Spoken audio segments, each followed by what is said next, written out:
आज हम सॉल्व करेंगे mechanics chapter number 2 composition of forces exercise question number 1। इसमें आपको गिवन है कि if two forces P and Q act at such an angle that their resultant R is equal to P, कि अगर आपका रिजल्टेंट फोर्स P की equal हो जाए, then show that if P is doubled, कि अगर आप फोर्स P को आप डबल कर दें, अगर उसकी लेंथ पहले 2 मैग्नीट्यूड है उसके बाद अगर 4 मैग्नीट्यूड कर दें, then the new resultant is at right angle to the Q। ठीक है, थीटा लग रहा है ये Q आपके पास, कि फिर जो आपका रिजल्टेंट आएगा वो एंगल क्या बना रहा होगा, 90 डिग्री एंगल बना रहा होगा। ये बात हमने प्रूव करनी है, तो हमने यहाँ पे डायग्राम्स बनाई है। आपने एक फोर्स ले ली Q, इस पर वेक्टर बना दें क्योंकि ये वेक्टर है, और P के ऊपर भी आप वेक्टर का साइन डाल दें, तो इनका रिजल्टेंट किसके इक्वल आ जाएगा, R के। ठीक है, Q का आपने एक्स एक्सिस के अलॉन्ग ले लिए और R आपका जो है ना in between X and Y axis है, और ये एंगल क्या बना रहा है आपके पास, अल्फ़ा। आप कुछ भी कह सकते हैं, अल्फ़ा बीटा कोई भी नाम ले सकते हैं। तो देखिए जो Q का एंगल होगा वो क्योंकि एक्स एक्सिस के लॉन्ग है ना, तो उसका एंगल क्या हो जाएगा, 0 डिग्री। ठीक है, यहाँ पे एक इसलिए अलग से बने हैं क्योंकि एक्स एक्सिस के लॉन्ग एक्ट कर रहा है Q, तो Q का एंगल क्या होगा, 0 डिग्री, और P जो एंगल बना रहा है वो अल्फ़ा बना रहा है, वो हमने एंगल आपने फाइंड करना है पर जो रिजल्टेंट एंगल बना रहा होगा। हम यहाँ मेंशन कर देते हैं कि लेट द फोर्सेज आप लिख सकते हैं, let the two forces P and Q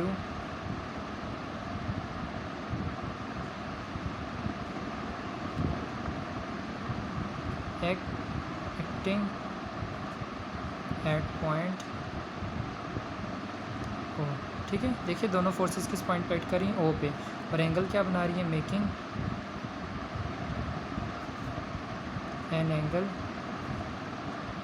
alpha with each other, और आपस में एंगल क्या बना रही हैं, अल्फ़ा।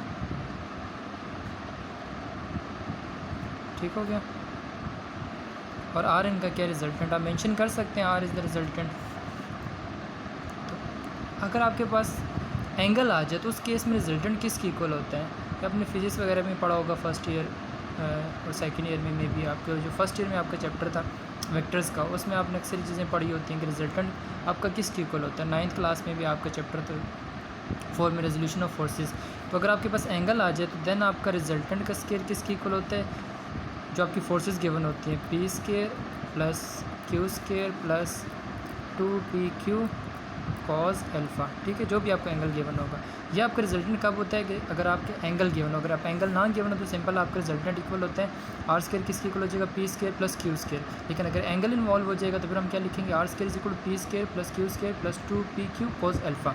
ठीक है, लेकिन अगर आप क्वेश्चन पे गौर करें तो यहाँ में गिवन है कि if R is equal to P, तो हम यहाँ से लिख सकते हैं कि if R is equal to P,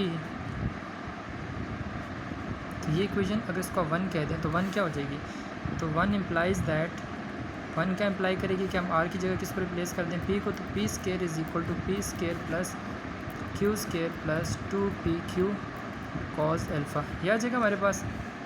इसमें आप क्या करो कि ये P स्केयर वहाँ जाएगा तो माइनस हो जाएगा, 0 हो जाएगा, तो हम इसको क्या लिख सकते हैं, this implies that Q square plus 2PQ cos alpha is equal to 0। अच्छा मैं ऐसे लिख रहा हूँ, थीटा लग रहा है, ये Q है। ठीक है, ये थीटा नहीं है, इज़ इक्वल टू 0। अब इसमें से देखें Q कॉमन आ सकता है, तो पीछे क्या हो जाएगा, Q plus 2P cos alpha is equal to 0। तो इसमें आपको दिस इम्प्लाइज़ दैट आइदर क्या हो जाएगा आपका, या तो Q 0 है या फिर आपकी वो वैल्यू 0 है। तो this implies that either Q is equal to 0 और Q plus 2P cos alpha is equal to 0। ये तो एक फोर्स है ना, तो फोर्स की वैल्यू अगर उसको दूसरी फोर्स कैंसिल करिए फिर तो 0 होगी। तो यहाँ में मेंशन नहीं है तो हम इसको 0 नहीं कह सकते, तो हम इसको क्या कह देंगे, हमारे पास 0 है। ठीक है, इसको हम आगे यूज़ करना हमने, चाहिए हमने यूज़ करेंगे वैल्यू लास्ट में। अब आप क्या निकालोगे, अब आपने रिजल्टेंट जो था आपके पास उसका फार्मूला क्या हो जाएगा, R is equal to RX का स्केयर प्लस RY का स्केयर अंडर द रूट। ठीक है, किस टोटल ओवरऑल रिजल्टेंट आपके पास क्या हो जाएगा कि sum of all the forces acting along X axis plus sum of all the forces acting along Y axis, उनका स्केयर अंडर द रूट। ठीक है, ये आपके पास टोटल रिजल्टेंट हो जाएगा। ठीक है, नेट रिजल्टेंट भी कह सकते हैं। तो हम आर एक्स और आर वाई की वैल्यूज़ निकालेंगे, उनका स्केल लेके यहाँ पुट कर देंगे तो हमारे पास आर की वैल्यू आ जाएगी। ठीक है, ये आपका टोटल रिजल्टेंट होता है। और अगर आप इसमें से आर एक्स क्या हो जाएगा, sum of all the forces, sum of resultant of all the forces acting along X axis. तो आर एक्स की वैल्यू हमारे पास क्या हो जाएगी, R X is equal to, अब देखें कि आर आपके पास फोर्सेस कौन सी है, क्यू है, और दूसरी आपके पास है पी, और एक्स के अलॉन्ग कौन सा एंगल आता है आपके पास, कॉस थीटा आता है। ठीक है, और वाई के अलॉन्ग क्या आता है, साइन थीटा। तो एक आपकी फोर्स के आपके पास गिवन, पहली फोर्स आपको इसमें आर एक्स के अलॉन्ग क्या गिवन है, क्यू। तो क्यू आप क्या आ जाएगा, और एंगल आपको पहले बता दिया कि इसके अलॉन्ग 0 डिग्री क्यों है, क्योंकि ये एक्स एक्सिस के अलॉन्ग एक्ट कर रहा है। ठीक है, एक्स एक्सिस के अलॉन्ग इसका एंगल क्या हो जाएगा, 0, इसलिए कॉस 0 प्लस पी, और पी एंगल क्या बना रहा है, वो एंगल आपके पास क्या बना रहा है, अल्फ़ा। ठीक है, तो इसलिए यहाँ पे क्या आ जाएगा, कॉस अल्फ़ा। कॉस 0 आपके पास 1 के इक्वल होता है, तो ये आपके पास क्या आ जाएगा, cos plus Q plus P cos alpha. ठीक है, अभी हम आर वाई की वैल्यू निकालते हैं। आर वाई आपके पास किसके इक्वल आ जाएगा, R Y is equal to, अब इसमें सिंपली आपने कॉस को रिप्लेस कर दें साइन के साथ, ये हो जाएगा Q sine 0 degree plus P sine alpha. तो साइन 0 0 होता है, तो आर की वैल्यू क्या आ जाएगी, पी साइन अल्फ़ा। ठीक है, अब आपको एक और क्वेश्चन में देखें, आपको एक और कंडीशन गिवन थी कि इफ़ पी इज़ डबल्ड, कि पी की वैल्यू क्या हो जाए, डबल्ड। तो हम क्या लिखेंगे कि if P is doubled that is equal to, P is equal to P, तो आर एक्स आपके पास किसकी इक्वल आ जाएगा, Q plus 2p cos alpha, और वाई, आर वाई क्या बन जाएगा आपके पास, ये इस पी की जगह आप क्या लिख दोगे, ये जो आपके पास है पी साइन अल्फ़ा, तो पी को आप किससे रिप्लेस कर दोगे, 2p से, क्योंकि हम फोर्सेस को क्या कर रहे हैं, डबल। और अभी हमें रिजल्टेंट नहीं चाहिए, हमें तो सिर्फ एंगल चाहिए। तो आप एंगल का आपके पास फार्मूला क्या होता है, थीटा इज़ इक्वल टू, आपने जो फर्स्ट ईयर में पढ़ा होगा, थीटा इज़ इक्वल टू, मैं यहाँ पे लिख देता हूँ, वाई ओवर एक्स होता है। ठीक है, और यहाँ पे आप क्योंकि आर एक्स और इसके केस में बात कर रहे हो, तो आप क्या लिखोगे, theta is equal to tan inverse R Y over R X. ठीक है, R Y over R x.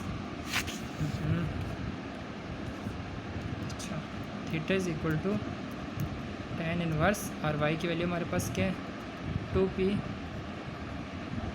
Sign alpha, over R X की वैल्यू हमारे पास क्या है, q plus 2p cos alpha. Theta is equal to tan inverse 2p sine alpha over q plus 2p cos alpha. हमने यहाँ पे prove किया था कि वो किसकी इक्वल होता है, 0 के। ठीक है, ये हमने प्रूव किया था, q plus 2p is equal to 0। हम इसको रिप्लेस कर देंगे 0 के साथ, तो जब आपका डिनोमिनेटर में 0 आ जाए तो वो किसकी इक्वल हो जाता है, इन्फिनिटी के, अनडिफाइन हो जाता है। ठीक है, हो जाएगा इन्फिनिटी, और tan इनवर्स इन्फिनिटी क्या होता है, 5/2। तो आपने प्रूव कर दिया कि रिजल्टेंट उस टाइम एंगल क्या बनाएगा, 90 डिग्री। ठीक है, तो ये हमारा क्वेश्चन कंप्लीट हो गया।